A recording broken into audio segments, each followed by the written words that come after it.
잠언서 6장 6절로 11절 말씀 제가 먼저 읽겠습니다. 게으른 사람아, 개미에게 가서 그들이 사는 것을 살펴보고 지혜를 얻어라. 개미는 우두머리도 없고 지휘관도 없고 통치자도 없지만 여름 동안 양식을 마련하고 추수 때에 먹이를 모아둔다. 게으른 사람아, 언제까지 누워 있으려느냐? 언제 잠에서 깨어 일어나느냐? 조금만 더 자야지, 조금만 더 눈을 붙여야지, 조금만 더 팔을 베고 누워 있어야지 하면 내게 가난이 강도처럼 들이닥치고 빈곤이 방패로 무장한 용사처럼 달려들 것이다. 아멘. 사랑합니다. 동서고금을 막론하고 게으름에 대해서 교훈을 주는 여러 이야기들 중에서 오늘 본문과 유사한 이솝우화의 개미와 배짱이가 그 대표적인 예일 것입니다. 그런데요, 그 게으름이란 주제는 비단 세상에서뿐만 아니라 하나님께서 주시는 이 성경 통해서도 쉽게 발견할 수 있죠. 오늘 보신 구약의 잠언이 그 대표적이라 하겠습니다. 여러분들 중에서 잠언을 한 번이라도 읽어보신 분이 있다면 잠언 곳곳마다 게으름에 대한 말씀이 참 많이 있다라는 것을 아실 텐데요. 그만큼 게으름은 이 세상에서 하나님의 자녀답게 사는 저와 여러분에게 큰 걸림돌이 되기 때문에 하나님께서는 게으름을 조심해야 한다라고 가르쳐 주십니다. 저는 지난 2번의 잠언 설교를 통해서 성경 잠언은 지금도 살아계신 하나님의 말씀이라고 말씀드린 바 있습니다. 그렇게 잠언의 말씀이 하나님의 말씀이라는 의미에서 보면 세상이 말하는 게으름과 성경이 우리에게 가르쳐 주시는 게으름은 그 본질적으로 차이가 있다는 것을 알 수 있죠. 혹시 수요일에 못 오신 분들을 위해서 지난 2번에 걸친 잠언의 말씀을 요약해 보자면 너는 마음을 다하고 너의 삶을 다해서 하나님을 경외하고 하나님을 공경하라는 것이었습니다. 이걸 한마디로 하면 누구를 경외하라? 하나님을 경외하라입니다. 여기서 경외하다라는 말은 두려워합니다, 예배를 드립니다, 경배합니다 등으로 성경에서 사용되죠. 자, 이와 같은 하나님의 말씀에 비추어 지금 하나님께서 경계하라고 하신 게으름을 잘 추적해 보자면 곧 여호와를 경외하지 않는 자를 향해서 성경은 너는 참 게으른 자야 라고 말하고 있고, 여호와를 경외하는 자를 향해서 너는 참 부지런하구나, 충성되구나 하시는 것입니다. 제가 예를 들어 보겠습니다. 요즘 제 막내 아들은 게임을 참 많이 합니다. 지금 코로나에 걸려서 학교도 안 가는 자체 방학 중인데요. 밖에 나가려고 해도 나라에서 나가지 마 하니까 심지어 친한 친구들도 오지 마, 교회에서도 너는 오면 안 돼 라고 하니 밖에 나갈 일이 없습니다. 학교를 안 가니 늦게 자고 늦게 일어나며 핸드폰을 이렇게 늘 쥐고 삽니다. 부모가 볼 때 참 게으른 아들입니다. 그런데요, 제가 볼 때는 참 게으른 이 아들은 나름대로 부지런합니다. 아무리 힘들고 지치고 죽을 것 같아도 이 핸드폰을 충전하고 심지어 보조 배터리도 자기 용돈으로 구입했습니다.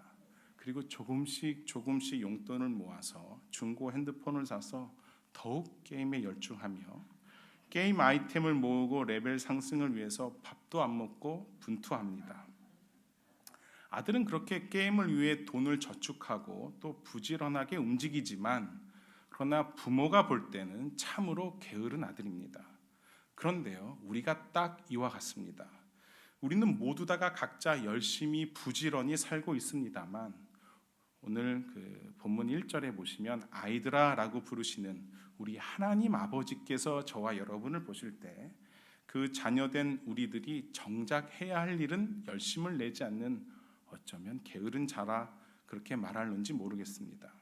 분명 저와 여러분도 우리 각자의 인생에 그 게임에서 이기기 위해서 아이템을 모으고 사기도 하며 내가 저 사람은 저 일은 내가 꼭 이겨야지 하며 나의 레벨 상승을 위해 때론 밤을 새워가고 공부도 하고 일을 하기도 하면서 부지런히 삽니다. 그러니 참 아이러니하죠. 부지런히 열심히 사는 이유가 세상에서 배짱이가 되고 싶어 하니 말입니다. 제가 서두에 언급한 개미와 배짱이를 한번 생각해 보시죠. 여러분 정말 평생을 개미처럼 살고 싶고 그래서 지금도 그렇게 고생하고 계십니까? 정직하게 우리 마음을 잘 들여다보면 저와 여러분 중에서는 배짱이를 부러워하거나 혹은 배짱이가 내 인생 마지막 목적지는 혹 아니십니까? 비록 지금은 힘들지만 그러나 언젠가는 나도 저 배짱이처럼 내 마음껏 놀고 먹고 마실 때가 올 거라고 그런 배짱이를 꿈꾸면서 공부도 하고 일을 하지 않으셨습니까? 하나님, 나에게도 일하지 않고 놀고 먹을 수 있는 그런 날이 어서 오게 해주세요. 로또와 같은 대박을 꿈꾸며 기도하지 않으셨습니까? 말로는 이렇게 할 수 있습니다. 개미처럼 새벽부터 나와 빵을 굽는 저 1층 상가 작은 빵집 사장님이 행복한 인생이라고 말은 그렇게 하지만 그러나 내 속마음은 여행 가고 골프 치다가 한 달에 한 번 월세 받으러 오는 배짱이 같은 건물주가 되고 싶은 것 아니십니까? 너무나도 죄송하지만 우리가 신앙생활을 하는 것도 이 세상에서 개미처럼 열심히 봉사하고 섬기면 천국에서 내가 배짱이처럼 좀 편하겠지 그래서 신앙생활에 열심내지는 않으셨습니까? 이 시간 우리의 삶을 돌이켜봅니다. 우리 삶에 게으르기는커녕 너무 바빠서 예배를 드리지 못하고 하나님의 말씀, 살아계신 생명이라고 말하는 이 성경을 읽지 못합니다. 오지도 않는 카톡을 본다고 핸드폰을 이렇게 만지작 하지만 그러면서 쓸데없는 인터넷 광고나 뉴스를 보면서도 살아계신 하나님의 말씀 한 장 읽기는 어렵지 않으십니까? 나는 시간이 없어, 나 참 바빠 라고 하지만 유명하다는 맛집과 카페를 투어하며 혹은 드라마를 정주행하는 부지런함을 보이지 않으셨습니까? 여러분 어른들만 바쁠까요? 아이들은 아침 일찍부터 바쁘게 학교를 가고 학교에서 돌아오면 또 바쁘게 학원을 가지만 그러나 정작 주님 안에서 꿈을 꾸고 비전을 읽어야 할 그 시기에 성경을 읽고 기도하며 하나님에 대해 배우고 알아가는 것을 아깝게 여기기도 합니다.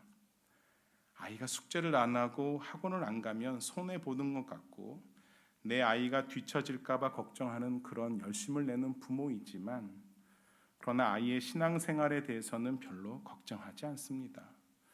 운동은 목숨을 걸고라도 해야 하고 학원은 아파도 가야 하지만 그게 너무 바쁘고 힘들어서 교회에는 안 오기도 하고 막상 교회에 와서 졸기 바쁩니다. 시험 기간에는 공부해야 돼서 안 오고 시험이 끝나면 그동안의 내 시간을 보상받아야 한다고 놀아야 되니 그래서 교회에 못 온다고 합니다. 세상에서 가장 바쁘게 살아가는 그 아이들은 도대체 누굴 보고 그런 삶을 살고 있을까요? 모르긴 몰라도 그렇게 살아가는 부모된 바로 저 때문은 아닐까요? 저부터 회개합니다. 게으르지 말라고 해서 바쁘게 부지런히 사는데 그러나 정작 그 바쁘다는 핑계로 기도할 수 없고 내가 바빠서 하나님께 예배 드릴 수 없다면 비록 부지런히 살지만 그러나 하나님이 보실 때는 넌 참 게으른 아들이구나, 게으른 딸이구나 하지 않으실까요? 오늘 본문 10절에 보시면 조금만 더 자야지, 조금만 더 눈을 붙여야지 라고 하지만 그러나 우리의 삶은 그 반대로 유치원생부터 살림하시는 주부님들까지 오늘은 누구를 만나고 무엇을 먹어야 할까? 학원 스케줄을 짜고 놀러갈 계획에 들떠 있으며 좀 더 자고 좀 더 놀기는커녕 이 어렵다는 경제 상황에서도 그래도 살아남아 보고자 그렇게 바쁘게 살다 보니 더욱 하나님과 멀어지지 않으셨습니까? 그렇습니다. 지금 하나님께서 저와 여러분에게 그 사랑하시는 자녀들에게 경고하시고 우리가 죽는 그날까지 싸워야 하는 그 게으름의 정체는 내 힘을 의지하며 내가 하나님이 되어 살고자 하는 교만함으로 가득한 바로 나입니다. 하나님보다 나를 더 사랑하는 자기 사랑이 그 게으름의 정체입니다. 사랑하는 여러분, 바라기는 하나님의 자녀로서 부지런해지시고 죄의 종으로서는 게을러지시는 지혜를 얻기를 기도합니다. 그동안 하나님을 사랑하는 일에 게을리 하셨다면 이제 그 누웠던 자리에서 일어나셔서 주님을 향해 달려가시길 축복합니다. 다시 기쁨으로 VIP를 섬기고 다시 목원들을 사랑하며 이번 특세와 부흥에 힘을 내어 기도해 보길 원합니다. 그 길에 뛰어가도 걸어가도 피곤치 않는 새 힘을 부어주실 줄 믿습니다. 성경은 온 우주 만물을 통틀어서 게으름과 반대되는 가장 성실하신 분이 누구인지 정확하게 가르쳐 주십니다. 그분은 바로 우리 하나님 아버지십니다. 그리고 우리는 그 성실하신 하나님 아버지의 아들, 딸들이죠. 많은 성경 구절들 가운데 우리가 잘 아시는 창세기 1장 1절을 같이 읽어보겠습니다. 태초에 하나님이 천지를 창조하셨다. 온 우주 만물을 통틀어서 가장 먼저 가장 위대하신 일을 시작하신 분은 우리가 아버지라고 부르는 하나님이십니다. 이 어떤 세상 그 누구도 하나님보다 더 큰 일을 한 사람, 더 위대한 일을 한 사람은 없습니다. 천지를 창조하심으로 가장 먼저 일을 하신 하나님께서는 그 사랑하는 아들, 딸들에게 이 세상을 다스리고 정복하고 충만하라고 말씀하시고 일곱째 날에 참 쉼을 얻으셨습니다. 이 쉼은 영원한 안식이죠. 하나님께서는 뭔가 부족하거나 혹은 마음에 안 들어서 다시 창조하실 필요가 없는 완전하고 완벽한, 보시기에 참 좋았다라고 말씀하신 그 창조 사역을 마치셨습니다. 창세기 2장 1절, 하나님은 하늘과 땅과 그 가운데 있는 모든 것을 다 어떻게 하셨다고요? 이루셨다. 조금 부족한데가 아니라 다 이루셨다. 그러나 그 영원하신 하나님의 그 영원한 안식에 문제가 생겼습니다. 바로 그 사랑하는 아담과 하와가 죄를 지은 것이죠. 죄의 삭은 무엇입니까? 사망입니다. 죄를 지은 사람들은 그 죄의 결과로 이제 죽음을 향해 갈 뿐 아니라 그 뒤에는 심판과 영원한 죽음을 맞이해야 하지만 그런 아들, 딸들에게 하나님께서 은혜를 베푸셨습니다. 나 다 이루었어 하시며 쉬셨던 하나님께서 죄인들을 방관하거나 너희 마음대로 해 버려두지 아니하시고 다시 일하시기 시작하셨습니다. 내가 너희를 구원하겠다고, 너는 내 백성이 되고 나는 너의 하나님이 되겠다고, 너는 내 아들이 되고 나는 내 아버지가 되겠노라고 하나님께서 일하셨습니다. 그리고 그 일을 우리 주 예수 그리스도께서 친히 완성하시고 이루어 주셨습니다. 할렐루야. 요한복음 5장 15절부터 보면 그 사람은 가서 자기를 낫게 하여 주신 분이 예수라고 유대 사람들에게 말하였다. 그 일로 유대 사람들은 예수께서 안식일에 그런 일을 하신다고 해서 그를 박해하였다. 우리 함께 읽으실까요? 그러나 예수께서는 그들에게 말씀하셨다. 내 아버지께서 이제까지 일하시니 나도 일한다. 할렐루야. 여러분, 이게 복음입니다. 내가 일해서 얻어진 것이 아니라 주님이 일하셔서 우리가 살아났습니다. 우리 주님은 성실히 목숨 걸고 그 일을 해내셨습니다. 여러분, 세상은 인과응보를 믿고 심는 대로 거둔다고, 그러니까 열심히 살아야 돼 라고 하지만 복음은 아닙니다. 복음은 허물과 죄로 죽어버린, 도대체가 구원에 관해서는 알 수도 없고 그 어떤 일도 할 수 없는 가장 게으른 우리들을 위해서 우리 주님께서 일하신 것입니다. 그분은 영원히 일을 하지 않으셔도 되는 창조주이시고 공의와 정의로 다스리시는 온 우주의 왕이시지만 일을 할 수 없는 백성들을, 그 게으른 저와 여러분들을 위해 일해 주셨습니다. 영원토록 쉬셔도, 영원토록 배짱이처럼 쉬셔도 될 그 하나님께서 그것도 성실하게 일하심으로 우리를, 저와 여러분을 영원한 쉼으로, 안식으로 초대해 주셨습니다. 그리고 지금도 초대하십니다. 마태복음 11장 28절, 수고하며 무거운 짐을 진 사람은 모두 내게로 오너라. 내가 너희를 쉬게 하겠다. 주님이 지금도 우리를 평안케 하십니다. 가장 게으른 자를 위해서, 주님보다는 세상을 위해 살고 주님 일보다는 세상을 위해서 부지런히 살았던, 주님이 보실 때 가장 게으른 나를 위해서 성실하신 주님이 일하셨습니다. 가난한 저와 여러분을 부유하게 하시기 위해 가장 부자이신 주님께서 목숨 걸고 일하신 것입니다. 거지들의 배고픔과 목마름을 채워주시기 위해서 왕이신 우리 주님께서 하늘 보좌를 내려놓으시고 죽기까지 죄의 종의 모습으로 일하신 것입니다. 나의 노력이나 나의 행함이나 나의 열심이 아니라 가장 성실하신 우리 주님이 하신 것입니다. 주님이 목숨 걸고 하신 것입니다. 여러분, 그게 십자가입니다. 우리 주님께서 그 십자가에서 다 이루었다라고 선포하십니다.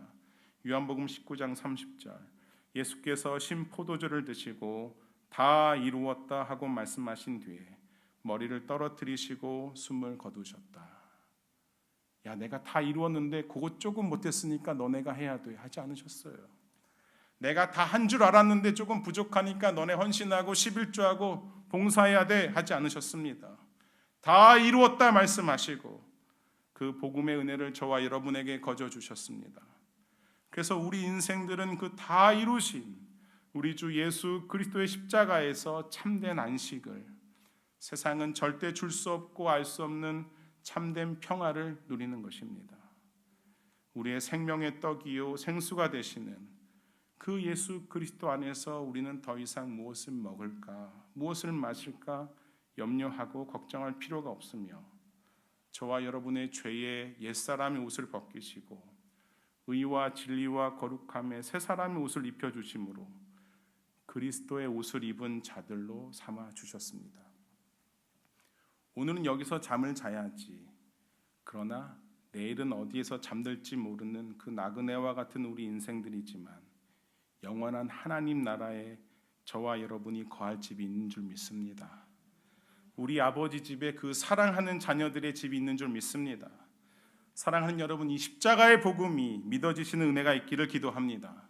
이 십자가가 우리의 능력이고 우리의 지혜인 줄 믿습니다.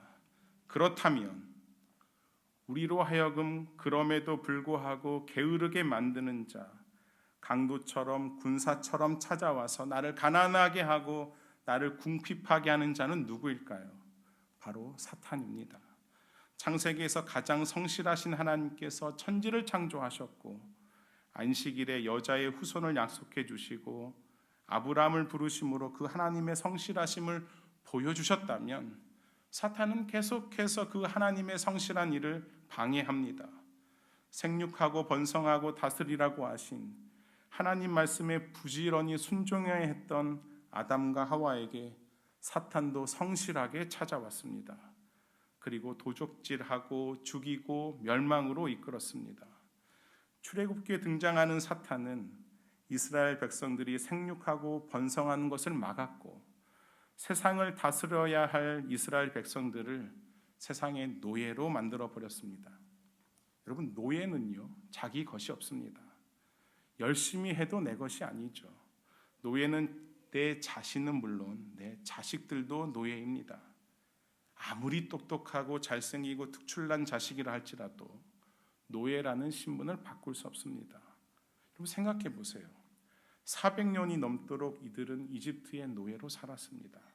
하루 종일 1년 365일 그렇게 생애가 닿을 때까지 자기 자신을 위해서가 아니라 그 이집트의 왕 바로를 위해 살았던 그들은 바로의 노예였습니다. 그러나 세상은 이들을 향해 너 참 부지런하구나, 충성되구나 칭찬하지 않습니다. 아침부터 저녁 때까지 일을 했지만 그렇게 태어나서 죽을 때까지 노예로 일만 하며 살았지만 그러나 세상은 그들을 향해 성실하구나 하지 않습니다. 오히려 게으르다고 채찍질을 하죠. 출애굽기 5장 8절, 그러나 벽돌 생산량은 이전과 같게 하여라. 만들어내는 벽돌의 수가 줄어서는 안 된다. 그들이 어떻게 해요?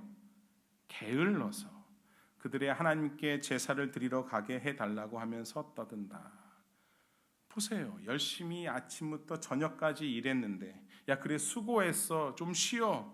세상은 그렇지 않다는 것입니다. 너희가 하나님께 예배하러 간다고? 너희 참 게으르구나 라고 한다는 것입니다.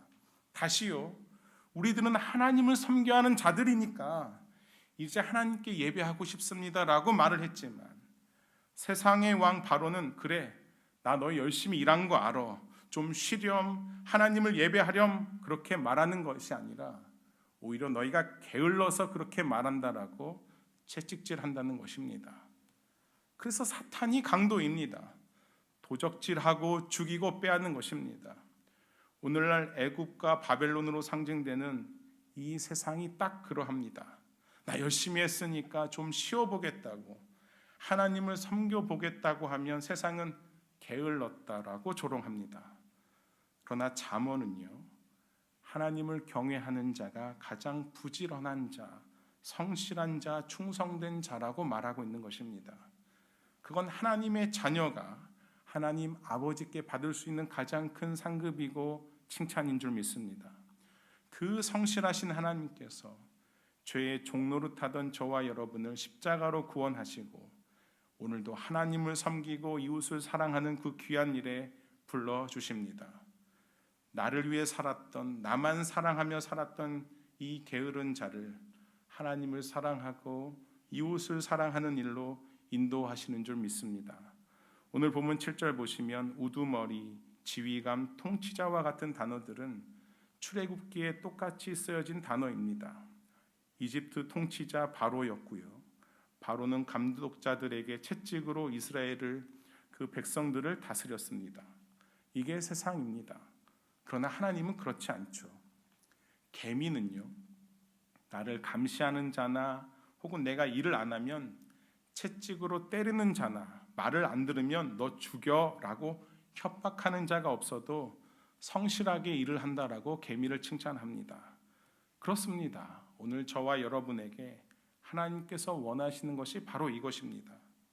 하나님은 예배하는 기계를 원하시거나 시키는 대로 프로그램된 대로 행동하는 로봇을 창조하신 것이 아니라 나의 마음을 다해서, 뜻을 다해서, 힘을 다해서 하나님을 사랑하며 이웃을 사랑하는 사람을 만드셨습니다. 하나님께서는 너 예배 안 드리면 매 맞아, 너 헌금 안 하고 기도 안 하면 죽을 줄 알아, 너랑 네 아이들을 다 노예로 만들어 버릴 거야 협박하시면서, 그러니까 나를 경외해야 돼, 나를 예배해야 돼, 나를 공경해야 돼 하지 않으셨습니다. 좋으신 하나님 아버지께서는 우리의 마음과 삶으로 하나님을 사랑하길 원하시고 하나님을 경외하길 원하시며 오늘도 우리의 삶으로 하나님을 공경하기를 원하시는 것입니다. 계미는 감독자가 없어도 성실하게 부지런히 그 일을 하는 것처럼 이제 예수 그리스도의 복음으로 살아난 하나님의 자녀들이 마땅히 하나님을 경외하고 하나님을 공경하며 오늘도 누가 말리지 않아도 혹은 누가 말려도 나는 하나님을 사랑해, 나는 하나님을 경외해 하며 나아가는 것입니다. 그런가 하면 8절의 계미는 먹을 것을 여름 동안에 예비하여 추수 때의 양식을 모은다고 가르쳐주고 있는데요, 이건 이 세상에서 우리의 삶이 다 하는 날, 일할 수 없는 날이 반드시 오기 때문에 나중에 해야지가 아니라 바로 지금 하나님을 경외하는 일에, 지금 하나님을 공경하는 일에 부지런해야 한다라고 가르쳐주고 계시는 것입니다. 여러분, 일할 수 없는 날은 반드시 옵니다. 우리가 일할 수 없는 날, 우리 인생의 마지막 날을 경험하며 하나님 앞에 결산할 때가 온다는 것입니다. 그때 하나님을 부지런히 경외한 자들은 천국에서 영생을 누리며 착하고 충성되었구나라고 하나님 앞에 쓰임받게 될 줄 믿습니다.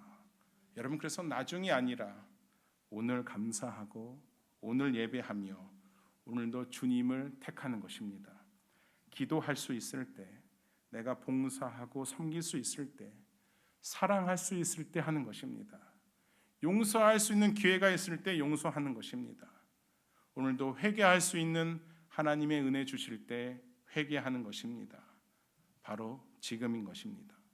오늘 부지런해져야 하는 것입니다. 더 이상 세상에서 죄의 종노릇하며 나만을 위해, 나의 만족과 나의 행복과 나의 쾌락과 그렇게 나만을 위해 사는 게으른 자가 되지 마시고 하나님을 경외하며 하나님을 공경하며 하나님을 사랑하는, 하나님 보실 때 참 부지런하구나라고 칭찬받으시는 하나님의 귀한 아들, 딸 되시기를 주님의 이름으로 기도합니다.